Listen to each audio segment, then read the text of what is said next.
That's right.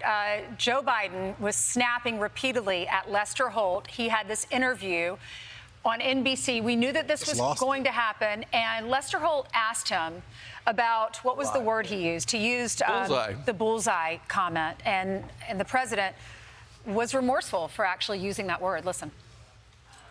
Well, it's not unusual. He's going to surround himself with people who agree completely with him. Have a voting record. I support him.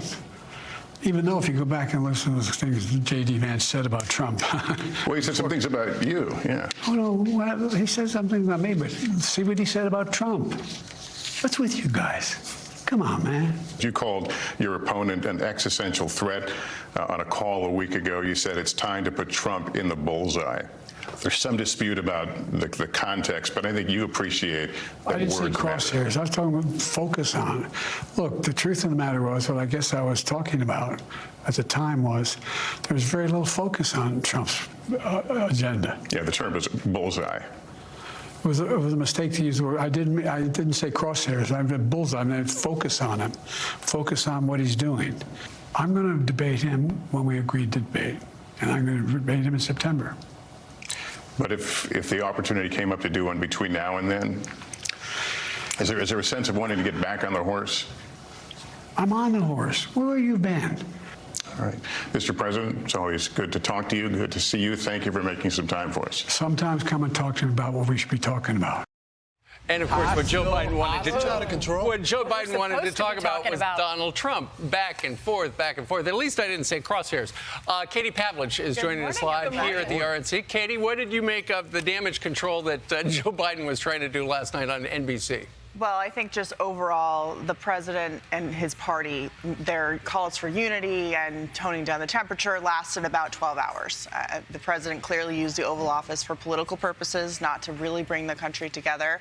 And I think the bigger issue than him using a term like bullseye is the fact that he is not at all willing to hold anybody accountable for what happened. You had Mayorkas yesterday, the Homeland Security Secretary, going out for the first press conference at the White House since this happened, saying he has 100% confidence in the Secret Service.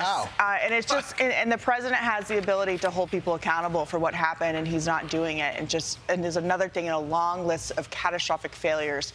Afghanistan, the Secretary of Defense disappearing for weeks at a time without telling anybody. And then, of course, the former president almost being killed over the weekend. There's a lot of finger pointing going on and a complete lack of accountability. You know, maybe you want to wait for the investigation first, but you don't say you have 100% confidence. I mean, what would it take for them not to have confidence in at least someone at the Secret Service? But, Katie, the push to push him out continues. While he sits there defiantly and says, I'm staying. Worst scenario possible for the DNC is time is running out.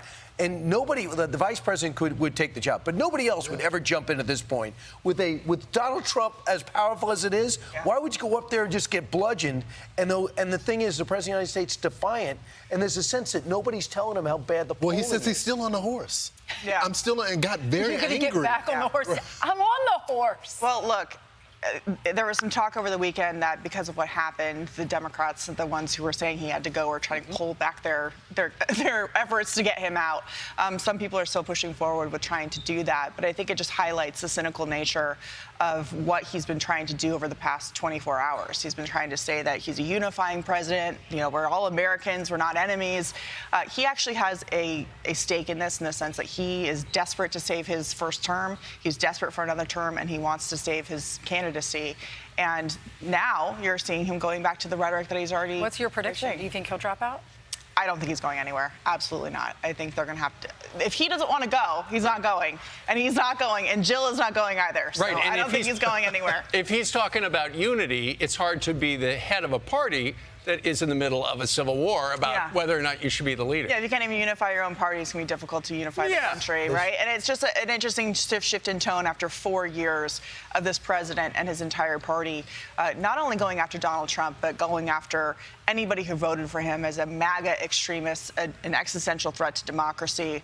It's quite interesting that they're trying to switch the tone now as the president is drowning when it comes to his own party. You know, so, Katie, so as he's drowning, you got the former president. And I just got to get your reaction to the moment he walked in and the so many people were shocked at the moment because you see the bandage of a bullet that went through his ear, essentially, and they had to stitch it back together. And it looks like the former president was taken back. Yes, you absolutely. were there, Katie. Yeah, I was in the arena, watched him walk in, and I'd never seen him like that. You know, we watch him all the time. He's one of the most televised presidents in the history of the country. And to see him walk out and to just have that emotion on his face. Yeah. Clearly, he's been through so much over the past 6 years as he's entered politics, but over the past 48 hours, his life was on the line, and he knows that, and it was obviously a very humbling moment for him, and for him to walk into a crowd of people who are there to support him after he barely escaped death, I think was a huge thing for him and a huge thing for the country. Katie, you know what this reminds me of? That is a perfect match for the mood that Melania put in that letter. Right. You know, it's the family. He's a family person. Yet you think he's a political animal. He is a father, a grandfather. He is a husband. Yeah. And that's what this is about. And start revisiting why you have the animosity towards him, because he's a human being. And that 20-year-old monster, her words, does not understand that. Well, to that point, Katie, I mean, I think one thing that we learned is that the former president can still bleed, too. Of course. I mean, we saw the visual representation of that, and there had been a time where the media acted like he wasn't a human. Yeah. Well, I also noticed that his Secret Service detail was all men, and men as tall as he was. So they took some notes after what happened on Saturday to I did not notice it. Yes. That was something that was a noticeable change. But yes, he is a human being, and he acknowledged, of course, before he went to that rally on Saturday morning that he's choosing a vice president because, God forbid, something were to happen, they need to take over. RFK's got Secret Service, too, now. Right, things are changing. Yes, that was great. He's been calling for it. They finally gave it to him, gave him the detail. I saw on social media, I don't remember if Ivanka posted it or if someone else used a picture of her children, but it said, to these 3 children, he's just a grandfather. That's right. Right, he's a human being. So All right, we saw that last night. Katie, thank you very much. Great recap of day one. I'm Steve Ducey. I'm Brian Kilmeade. And I'm Ainsley Earhart. And click here to subscribe to the Fox News YouTube page to catch our hottest interviews and most compelling analysis.